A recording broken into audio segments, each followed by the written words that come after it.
नमस्कार दोस्तों। इन्फाटॉक्स के एक नए एपिसोड में आपका स्वागत है। तो चलिए शुरू करते हैं।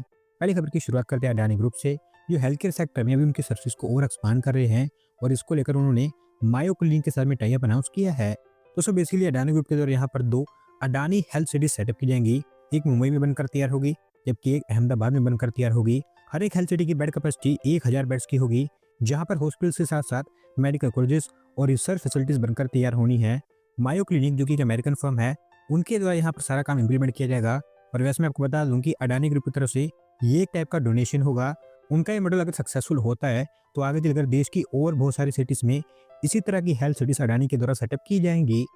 अगली दो अपडेट कर्नाटका से है, जहाँ पर दोस्तों कर्नाटका बेस्ड बाल्टोदा ग्रुप के द्वारा अनाउंस किया गया कि वो कर्नाटका में एक इंटीग्रेटेड स्टील प्लांट सेटअप करेंगे और इसको लेकर अभी लैंड आइडेंटिफाई कर ली गई है। दोस्तों इस ग्रुप का नया प्लांट कोपर में बनकर तैयार होना है, जिसका नाम बाल्टोदा स्टील और पावर प्लांट लिमिटेड रखा जाएगा। 10.5 मिलियन टन पर एनम की इसकी कैपेसिटी होगी और ये हमारे देश का one of the biggest integrated steel plant होगा, जहां पर 54,000 करोड़ रुपीस की इन्वेस्टमेंट इनके द्वारा की जाएगी। वैसे मैं आपको बता दूं कि आज कर्नाटका में ग्लोबल इन्वेस्टर मीट की स्टार्टिंग हो चुकी है और वहीं पर इस कंपनी के द्वारा स्टील प्लांट को लेकर एमओयू भी साइन किया जाएगा। अगर इसको इम्प्लीमेंट कर दिया जाता है तो थाउजेंड्स ऑफ जॉब्स इसके थ्रू जनरेट हो पाएंगी। अगली दोस्तों अपडेट टाटा ग्रुप से है, जिनकी subsidy the Indian hotels company ने मुंबई के लिए एक और होटल की अनाउंसमेंट कर दी है और यहाँ पर वो 2500 करोड़ रुपए इन्वेस्ट करने जा रहे हैं। दोस्तों बेसिकली ये एक लग्जरी 5 स्टार होटल होगा, ताज लैंड्स एंड की तरह उसी के पास इसको बनाया जाएगा। जहाँ पर पहले होटल सीरो हुआ करता था, उसी प्लेस पर इसको बनाया जाएगा और इसका नाम ताज बैंडस्टैंड होटल रखा जाना है। ओवरऑल 2 एकड़ एरिया में फैला होगा। बांद्रा के सी फ्रंट पर 330 लग्जरी रूम्स और 85 सर्विस अपार्टमेंट्स यहाँ पर बनाए जाने हैं। इसके साथ साथ डाइनिंग ऑप्शंस, कन्वेंशन स्पेसेस भी यहाँ पर बनकर तैयार होंगी। अभी फिलहाल इसके प्री कंस्ट्रक्शन को अप्रूवल मिल चुकी है और ऑफिसर्स के द्वारा यहाँ पर इसको लेकर फाउंडेशन रखने का काम भी कर दिया गया है। और क्योंकि इस कंपनी को उम्मीद है कि इस साल के अंदर अंदर उनको सभी अप्रूवल मिल जाएंगी, तो अगले 4 सालों के अंदर अंदर इस होटल को वो तैयार कर देंगे। अगली दोस्तों अपडेट गुजरात से है, जहाँ पर दोस्तों इंडियन फर्म वोरी एनर्जी सभी उनकी मैन्युफैक्चरिंग को और एक्सपांड कर रहे हैं और अभी गुजरात की चिखली में एक नई फैसिलिटी उनके द्वारा इनोवेट कर दी गई है।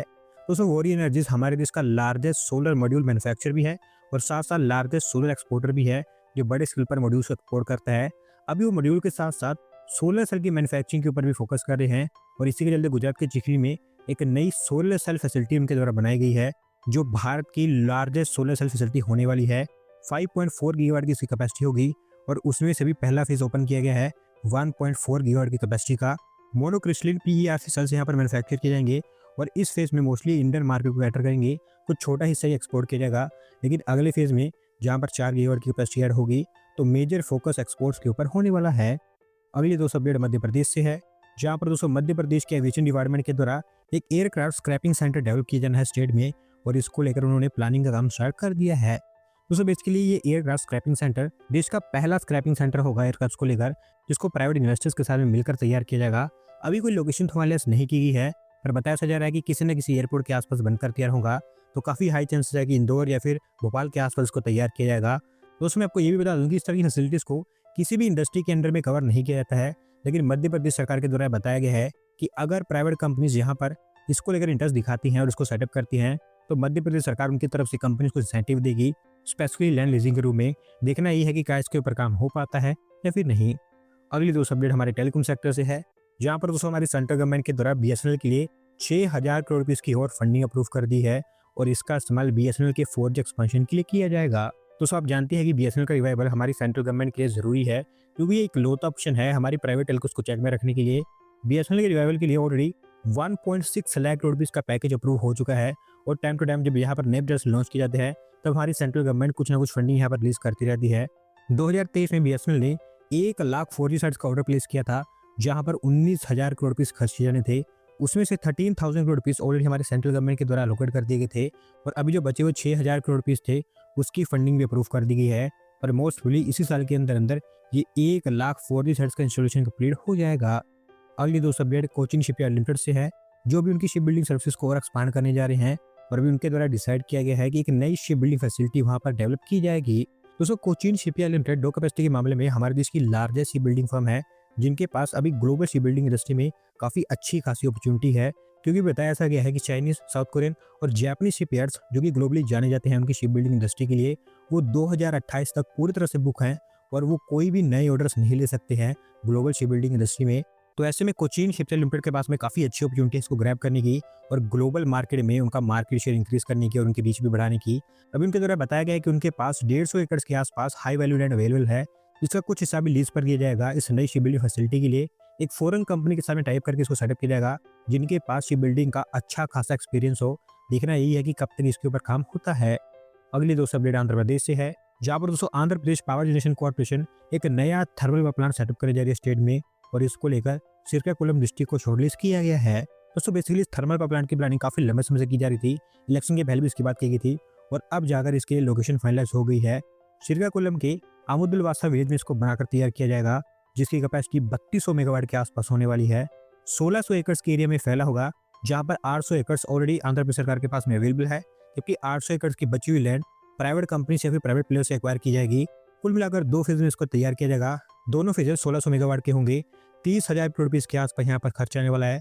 और अभी Andhra Pradesh power generation corporation के द्वारा फिजिबिलिटी कंप्लीट कर दी गई है, जहाँ पर ये पाया गया है कि यहाँ पर थर्मल पावर प्लांट काफ़ी इजीली बनाया जा सकता है, क्योंकि यहाँ पर लैंड भी अच्छे खासे लेवल पर अवेलेबल है और पानी की भी पूरी फैसिलिटीज़ है। अगले 45 डेज के अंदर अंदर यहाँ पर डीपीआर सबमिट कर दी जाएगी, जिसको अगली कैबिनेट मीटिंग के दौरान अप्रूवल मिल जाएगी। अगली दोस्तों अपडेट हमारी फाइनेंशियल कैपिटल मुंबई से है, जहाँ पर दोस्तों मुंबई के एक सेंचुरी पुराने एल्फिंस्टन रोड ओवर ब्रिज को अभी बड़े स्केल पर ट्रांसफॉर्म किया जाना है, और इसको लेकर एमएमआरडीए ने कंस्ट्रक्शन का काम महारेल को हैंडओवर कर दिया है। दोस्तों Elphinstone road over bridge Prabhadevi में लोकेटेड है। इसको 1913 में बनाया गया था ब्रिटिश एरा के दौरान। बढ़ती हुई अर्बनाइजेशन के चलते ये रोड ओवर ब्रिज अभी हैवी ट्रैफिक को हैंडल नहीं कर सकता है, और क्योंकि साथ साथ काफ़ी पुराना भी हो चुका है, तो अब इसको एक डबल डेकर स्ट्रक्चर से रिप्लेस कर दिया जाएगा। लोअर डेक लोकल ट्रैफिक के लिए होगा। 2+2 लेन्स यहाँ पर बनाई जाएगी फुटपाथ के साथ में, जबकि अपर डेक पर भी सेम कन्फिग्रेशन होने वाला है।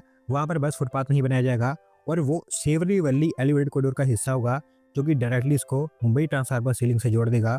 167.35 करोड़ रुपये यहाँ पर खर्च किए जाएंगे, और एक बार जब यहाँ पर अप्रूवल मिल जाती है तो उसके अगले 1 साल के अंदर अंदर इस काम को कंप्लीट कर दिया जाएगा। अगली दोस्तों अपडेट हमारी national highway authority of India से है, जिन्होंने पुणे के लिए एक और सर्विस रोड को अप्रूवल दे दी है, और बताया जा रहा है कि नेशनल हाईवे 48 यानी कि मुंबई बेंगलोर हाईवे के ऊपर इसको बनाया जाएगा। दोस्तों फिलहाल पुणे हमारे देश की one of the worst city मानी जाती है ट्रैफिक के मामले में।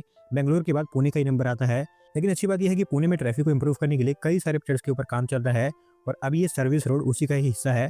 32.4 किलोमीटर के आसपास इसकी लेंथ होने वाली है, जिसको खेड़ शिवापुर से करावेत तक बनाया जाएगा। कुल मिलाकर 604 करोड़ रुपये यहाँ पर खर्च किए जाएंगे।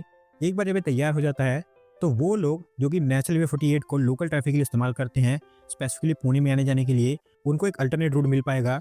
और इवेंचुअली इसके साथ ये भी होगा कि जो लॉन्ग रूट के व्हीकल्स हैं वो काफ़ी इजीली पुणे सिटी को बाईपास कर पाएंगे। 20 मिनट के आसपास यहाँ पर ट्रैवलिंग टाइम रिड्यूस हो जाएगा। आज के दोस्तों आखिरी अपडेट उत्तर प्रदेश से है, जहाँ पर दोस्तों यूपी का एक्सप्रेसवे नेटवर्क अभी हमें और बढ़ता हुआ दिखाई देने वाला है, क्योंकि अगले 2-3 सालों के अंदर अंदर यूपी में 7 नए एक्सप्रेसवेज के ऊपर काम स्टार्ट होने जा रहा है। दोस्तों अभी भी यूपी हमारे देश की एक ऐसी स्टेट है जहाँ पर आपको सबसे ज़्यादा ऑपरेशनल एक्सप्रेसवे देखने को मिल जाएंगे। 5 के आसपास एक्सप्रेसवे यहाँ पर ऑलरेडी ऑपरेशनल है, जबकि गंगा एक्सप्रेसवे जो कि यूपी का लॉन्गेस्ट एक्सप्रेसवे होगा वो अंडर कंस्ट्रक्शन है, जो इसी साल के अंदर अंदर आपको ओपन होता हुआ दिखाई देगा। अब उसके साथ साथ 120 किलोमीटर लंबा चित्रकूट लिंक एक्सप्रेसवे, 100 किलोमीटर लंबा झांसी लिंक एक्सप्रेसवे, 76 किलोमीटर लंबा जेवर लिंक एक्सप्रेसवे, 320 किलोमीटर लंबा विंध्या एक्सप्रेसवे, 100 किलोमीटर लंबा Vindhya Purvanchal link expressway, 60 kilometre लंबा link expressway Agra Lucknow expressway और पूर्वांचल एक्सप्रेसवे के लिए, जबकि 90 किलोमीटर लंबा एक और लिंक एक्सप्रेसवे बनाया जाएगा आगरा लखनऊ एक्सप्रेसवे और गंगा एक्सप्रेसवे को जोड़ने के लिए। 50,000 करोड़ रुपये से ऊपर यहाँ पर खर्च किया जाएगा। और एक बार ये भी एक्सप्रेसवे तैयार हो जाते हैं तो बाय फार एक्सप्रेसवेज के मामले में यूपी हमारे देश की बेस्ट स्टेट होगी। दोस्तों आज की वीडियो में बस इतना ही। अगर आप अपनी तरफ से अपडेट सबमिट करना चाहते हैं तो डिस्क्रिप्शन में दिए गए लिंक पर क्लिक करके सबमिट कर सकते हैं। और अगर आज की वीडियो पसंद आई हो तो वीडियो को लाइक करें, चैनल को सब्सक्राइब करें। धन्यवाद वीडियो को देखने के लिए।